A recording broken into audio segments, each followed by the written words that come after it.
ada beberapa persoalan yang harus dibenahi dan diperhatikan dari sistem pendidikan nasional Indonesia, mulai dari akses pendidikan, pemerataan, kualitas guru, fasilitas baik sarana maupun prasarana yang harus merata di Indonesia. Terbilang saat ini memang sistem pendidikan di Indonesia masih tertinggal. Untuk itu, hal ini harus menjadi evaluasi bersama antara pemerintah dan DPR RI. Untuk itu kita akan bahas dalam program Parlemen Bicara menyoal sistem pendidikan di Indonesia. Namun, sebelum itu kita akan lihat profil singkat dari anggota DPR RI berikut ini.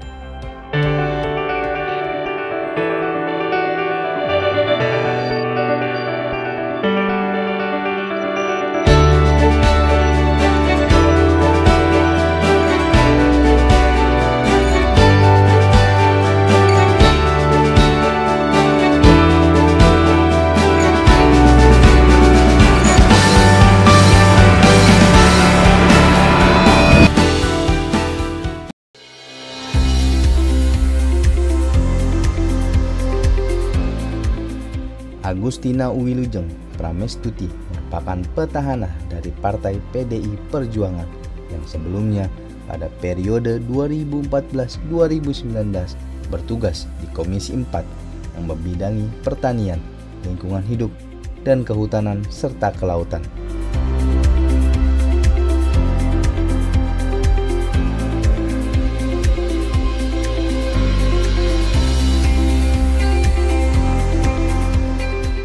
Agustina berhasil menjadi anggota DPR RI periode 2019-2024 setelah memperoleh 115.697 suara untuk daerah pemilihan Jawa Tengah 4.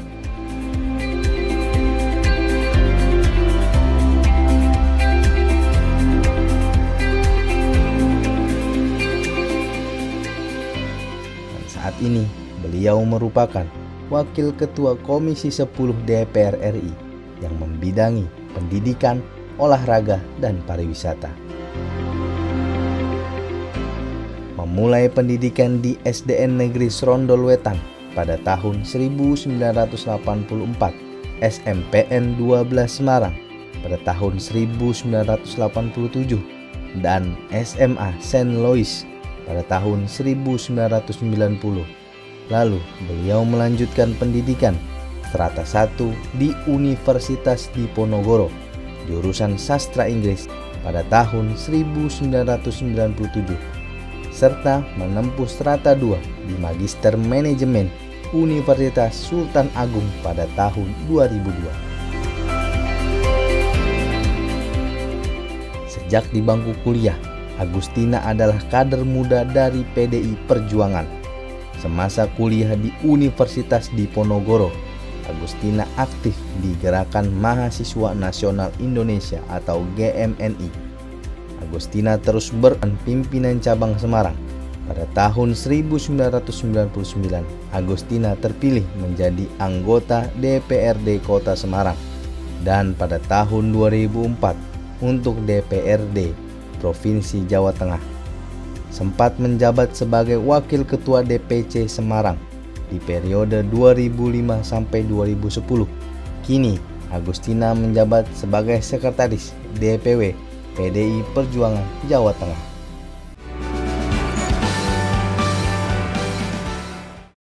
Halo, apa kabar pemirsa? Berjumpa lagi bersama saya Hilman Hidayat dalam program Parlemen Bicara, Suara Wakil Rakyat. Saat ini saya sudah bersama Ibu Agustina, Wakil Ketua Komisi 10 DPR RI dari fraksi PDI Perjuangan, Dapil Jawa Tengah 4, yang membidangi pendidikan, Ibu ya. Apa kabar, Ibu? Kabar baik. Ya, Ibu, pendidikan, pariwisata, pemuda, olahraga, dan perpustakaan. Wah, lengkap sebenarnya. Banyak. Ya, hari ini kebetulan memang pemirsa kita akan membicarakan persoalan masalah pendidikan yang memang masih ada ya di Indonesia ini, terutama soal akses, fasilitas, maupun kesetaraan ya, kesetaraan kurikulum tenaga pengajar yang ada di seluruh pendidikan di Indonesia. Nah, menurut Ibu sendiri sebenarnya, Bu, apa persoalan utama sih, Bu, yang masih ada dalam pendidikan Indonesia hari ini, Bu. Sehingga ya masih banyak sorotan, masih banyak masyarakat yang menganggap bahwa pendidikan ini belum rata di seluruh wilayah Indonesia. Mungkin kalau di perkotaan akses pendidikannya baik, tapi kalau di perdesaan ini kan atau daerah tertinggal ini belum bisa mendapatkan pendidikan yang mungkin berkualitas. Kalau menurut Ibu sendiri sebagai Wakil Ketua Komisi 10 seperti apa nih, Bu? Soal pemerataan ya. Iya. Sebenarnya memang harus diakui, senyata-nyatanya data juga bisa dilihat karena sekarang keterbukaan informasi bahwa memang pemerataan pendidikan ini belum sesuai dengan apa yang diinginkan. Jadi apa yang harus dilakukan supaya pemerataan pendidikan itu sesuai dengan keadaan dan kebutuhan masyarakat di seluruh Indonesia? Saya kira penambahan anggaran yang difokuskan untuk 3 hal saja. Nomor 1 adalah yang berkaitan dengan aktivitas siswa, langsung dengan aktivitas siswa. Kemudian yang kedua berkaitan dengan guru, kualitas guru ini harus ditingkatkan karena siswa atau apa ya istilahnya kalau dalam undang-undang itu yang menerima dampak pendidikan itu, siswa atau mahasiswa atau apapun, itu sebenarnya sangat dipengaruhi kualitasnya oleh kualitas guru. 2 hal itu nomor 1, nomor 2 pendidik atau guru, yang ketiga adalah sarana dan prasarana pendidikan. Beberapa hal yang menjadi titik catatan teman-teman media beberapa waktu terakhir ini adalah banyak sekali sarana prasarana pendidikan yang tidak memenuhi syarat. Sekarang ini kan proses sarana prasarana pendidikan itu dibangun oleh PUPR. Nah, kita tidak memiliki tempat untuk melakukan pengawasan anggarannya. Ada yang dibangun pada tahun berapa kemudian sudah rusak. Ada yang sudah rusak sama sekali kemudian tidak terpantau karena tidak berada di kementerian yang kita awasi, tidak terbangun. Kemudian ada di daerah-daerah yang terpencil itu kemudian sama sekali tidak terdeteksi dan tidak terjamah. Nah, tadi kita mengundang pakar di Komisi 10. Mereka ini membantu kita untuk melihat di tempat-tempat yang mungkin belum sempat kita lihat. Tadi ada foto di mana kepala sekolah itu juga mengajar. Bangunannya tuh aduh miris sekali kita lihat ya. Ruang gurunya juga miris. Bagaimana kita menuntut sebuah kualitas hasil pendidikan, kualitas siswa yang baik untuk memenuhi tuntutan 4.0 dan 5.0. Sekarang udah ada 5.0 nih yang baik, tetapi kualitas guru dan kualitas sarana prasarana pendidikan tidak bisa kita penuhi.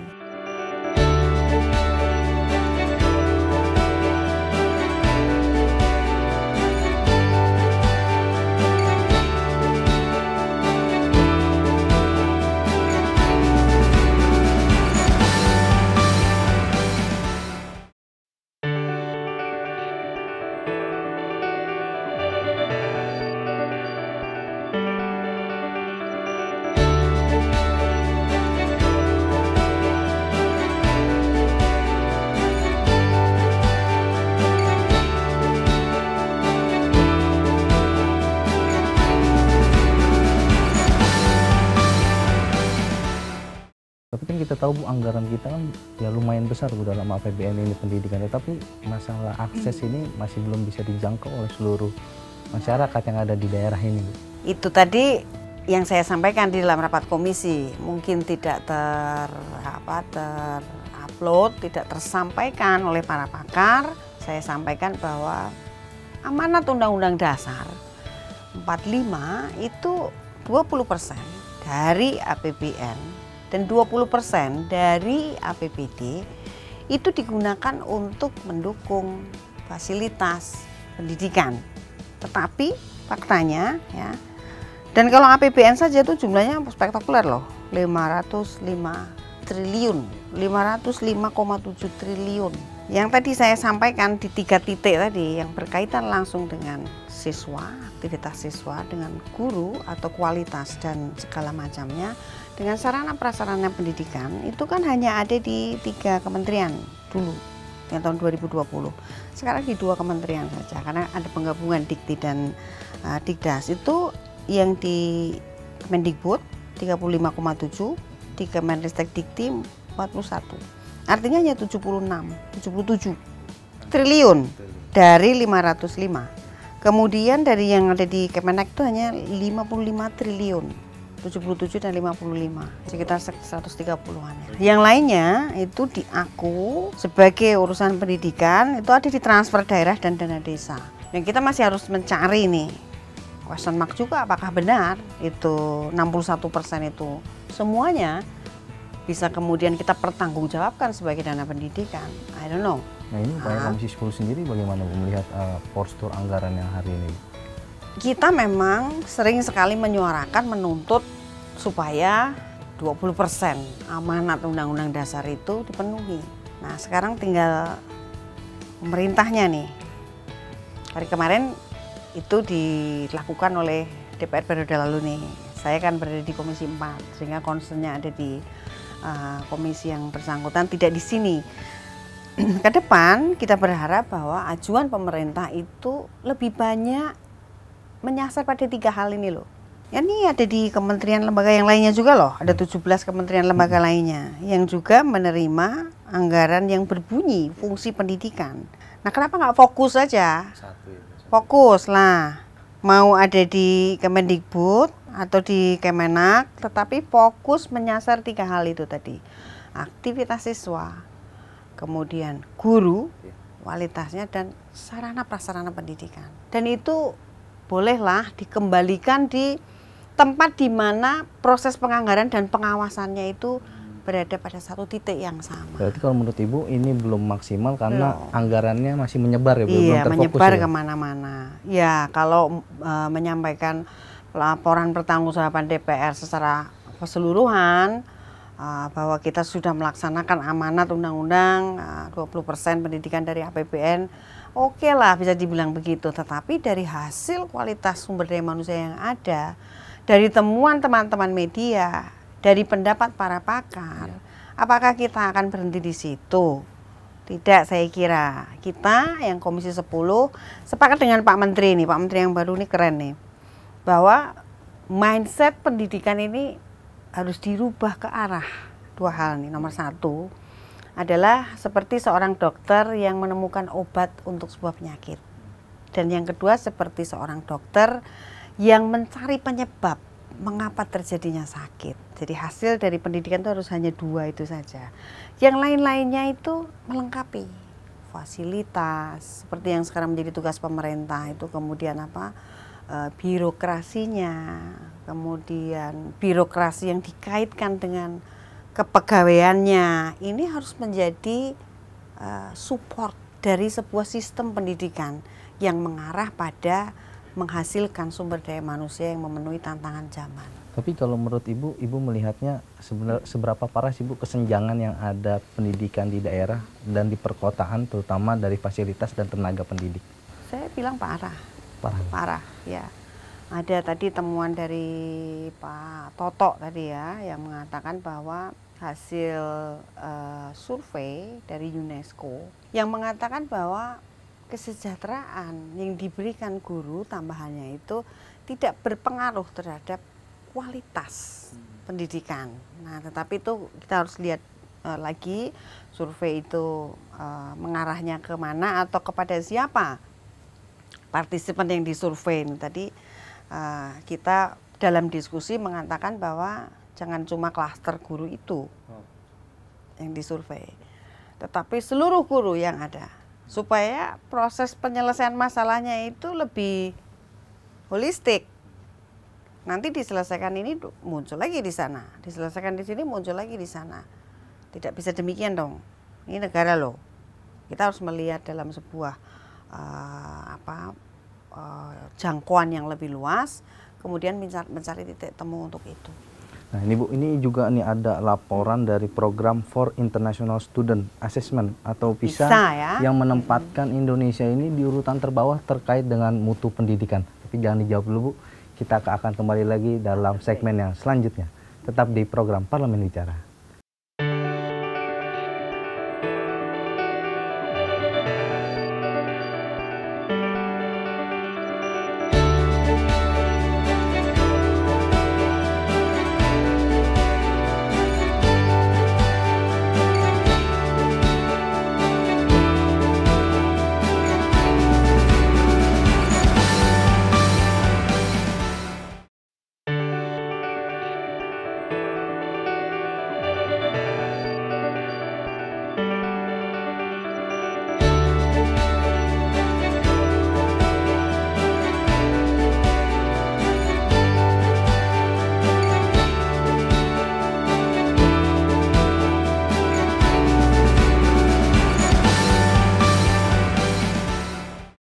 Ya pemirsa, masih bersama saya di program Parlemen Bicara dan juga masih bersama Ibu Agustina, Wakil Ketua Komisi 10 DPR RI.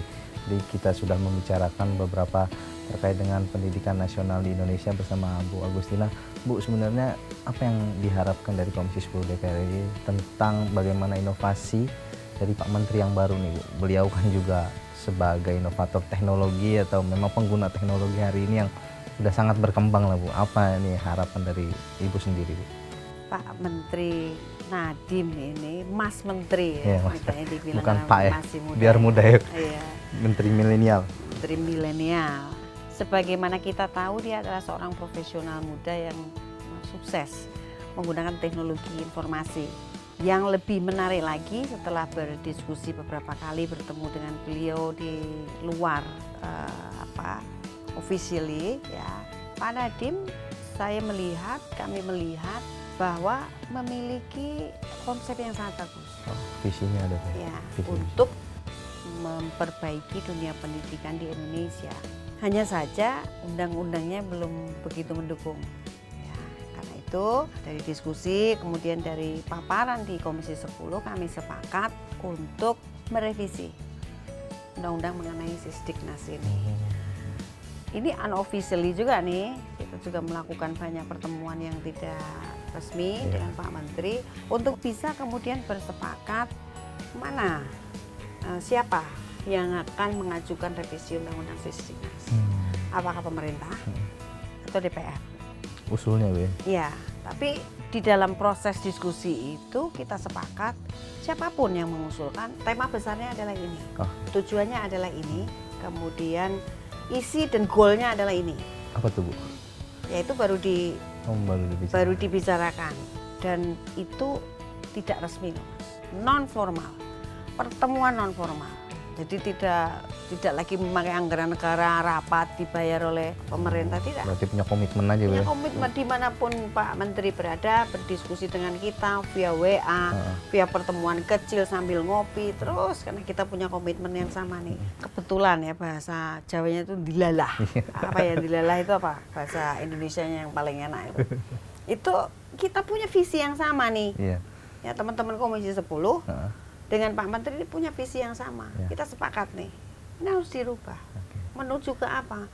Menuju kepada hasil dari sumber daya manusia yang memenuhi tantangan revolusi industri 4.0 dan untuk memenuhi sumber daya manusia yang tidak hanya menjadi buruh, tetapi juga menjadi trendsetter, menjadi ideolog, menjadi orang yang menemukan, menjadi orang yang memperbaharui.